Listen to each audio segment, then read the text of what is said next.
నమస్తే అండి. నా పేరు Ram. So welcome to tech చిట్కా ఛానల్. సో ఈ ఛానల్లో మీకు టెక్నికల్గా వీడియోస్ అప్డేట్ ఇస్తుంటాను. సో దయచేసి సబ్స్క్రైబ్ చేసుకోండి.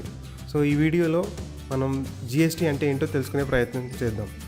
సో జిఎస్టీ అంటే goods and service tax.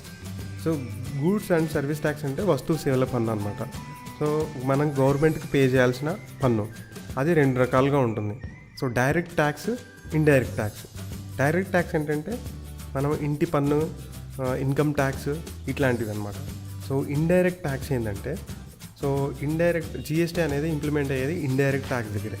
So ఎట్లా అంటే ఫాస్ట్ మూవింగ్ గూడ్స్, మనం డైలీ నీడ్స్, పప్పు, తర్వాత ఏవి కొన్నా కూడా ఫాస్ట్ మూవింగ్ గూడ్స్, టికెట్స్ కానీ, బస్ టికెట్స్ కానీ, పప్పు కానీ, జీన్స్ కానీ, మనం క్లాత్ కానీ ఏం తీసుకున్నా సరే ఇండైరెక్ట్ ట్యాక్స్ అనేది ఇంప్లిమెంట్ అవుతుంది. అది ఎట్లా అంటే, సో ఇప్పుడు డైరెక్ట్ ట్యాక్స్కి ఇండైరెక్ట్ ట్యాక్స్కి చాలా డిఫరెన్స్ ఉంది. సో ఇప్పుడు ప్రజెంట్ సిస్టమ్ ఏంటంటే నాన్ జిఎస్టీ అంటే ట్యాక్స్ అనేది పెరుగుతూ వస్తుంది. ఎండ్ ఆఫ్ ద కస్టమర్ చేతికి వచ్చేసరికి ప్రోడక్ట్ ట్యాక్స్ అనేది పెరుగుతూ వస్తుంది. అది జిఎస్టీలో ట్యాక్స్ అనేది తగ్గుతుంది. ప్రోడక్ట్ కాస్ట్ కాదు, ట్యాక్స్ అనేది తగ్గుతూ వస్తుంది. సో అది ఎట్లా అని అంటే నేను క్లియర్గా ఎక్స్ప్లెనేషన్ ఇచ్చి నేను చెప్పబోతున్నాను. సో ఇక్కడ ఫర్ ఎగ్జాంపుల్ ఒక కంపెనీ రా మెటీరియల్ తీసుకొని ఒక డ్రెస్ తయారు చేయడానికి రెడీగా ఉందనుకుందాం. సో 100 రూపీస్ పెట్టి రా మెటీరియల్ తీసుకుంది. 100 రూపీస్లో ట్యాక్స్ కూడా పే చేసి ఉన్నాడు. సో ఇంక్లూడింగ్ ట్యాక్సెస్ 100 రూపీస్ పెట్టి తీసుకున్నాడు. సో దాన్ని ఇప్పుడు ప్రిపేర్ చేయాలి. మేకింగ్ ఛార్జెస్ ఒక 30 రూపీస్ అనుకుందాం. So 100 rupees investment, profit 30 rupees equal to 130 రూపీస్కి అతనికి ఛార్జ్ అయింది. సో నెక్స్ట్ అతను అమ్మాలంటే ట్యాక్స్ పే చేసి అమ్మాల్సి వస్తుంది. కొనే అతను ట్యాక్స్ పే చేసి కొనాల్సి వస్తుంది. సో ఇక్కడ 143 రూపీస్కి 10% ట్యాక్స్ అంటే 113 రూపీస్. సో టోటల్ 143 రూపీస్ అయింది. సో లోకల్ డీలర్ దగ్గరికి అది వచ్చిన తర్వాత లోకల్ డీలర్ ఏం చేస్తాడంటే మళ్ళీ దాన్ని మెయింటెనెన్స్ ఛార్జెస్ అని చెప్పి, ట్రాన్స్పోర్ట్ ఛార్జెస్ అని చెప్పి 20 రూపీస్ ప్రాఫిట్ యాడ్ చేస్తాడు. అది టోటల్ 163 అవుతుంది. మళ్ళీ దానికి 10% ట్యాక్స్ యాడ్ చేసేసరికి 179 అనుకుందాం. సో 179 నుంచి అది లోకల్ స్టోర్లోకి వెళ్తుంది, లోకల్ షాప్లోకి వెళ్తుంది. సో ఇక్కడ లోకల్ స్టోర్లో కూడా ఇదే ప్రాసెస్ కంటిన్యూ అవుతుంది.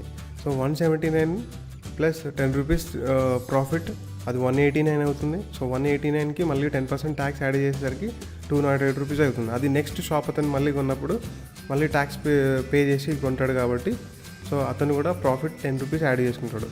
సో ఇక్కడ కూడా మళ్ళీ 208 రూపీస్ ప్లస్ మళ్ళీ 10 రూపీస్ ప్రాఫిట్ యాడ్ చేసేసుకొని అది టోటల్గా 218 రూపీస్ అవుతుంది. సో 218 రూపీస్కి మళ్ళీ 10% ట్యాక్స్ పే చేసి అప్పుడు కస్టమర్ కొనడం జరుగుతుంది. సో ఇది ప్రాసెస్గా ట్యాక్స్ ఆన్ ట్యాక్స్ ప్రాసెస్ అనమాట. ఇది జిఎస్టీలో, నాన్ జిఎస్టీలో ప్రజెంట్ ఉన్న సిస్టమ్. సో జిఎస్టీలో ఏం జరుగుతుందంటే, సో ఇక్కడ జిఎస్టీలో కూడా సేమ్ ఎగ్జాంపుల్ తీసుకుందాం. So same 100 rupees including tax pay చేసి రా మెటీరియల్ తీసుకున్నాడు అనుకుందాం. సో మేకింగ్ ఛార్జెస్ వచ్చేసి 30 రూపీస్.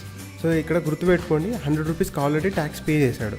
సో మేకింగ్ ఛార్జెస్కి మాత్రమే నెక్స్ట్ ట్యాక్స్ పే చేయలేదు. సో దానికి మాత్రమే మనం నెక్స్ట్ ట్యాక్స్ పే చేయాల్సి ఉంటుంది జిఎస్టీలో.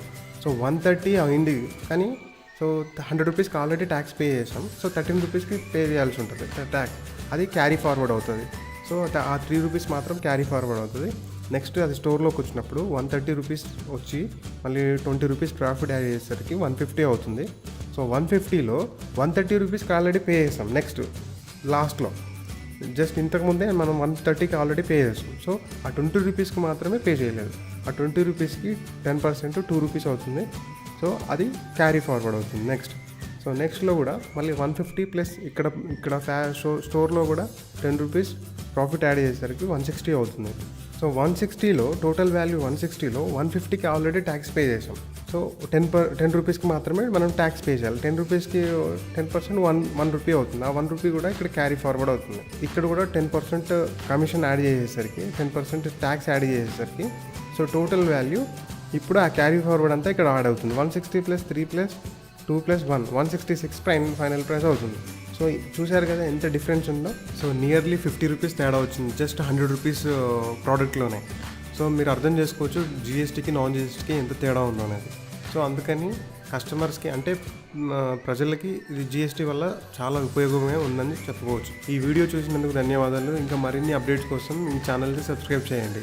మీకు ఏమైనా డౌట్స్ ఉంటే కింద కమెంట్ రూపంలో తెలియజేయండి, తప్పకుండా ఆన్సర్ ఇస్తాను. సో నెక్స్ట్ వీడియోలో కలుసుకుందాం ఫ్రెండ్స్. అంతవరకు బాయ్.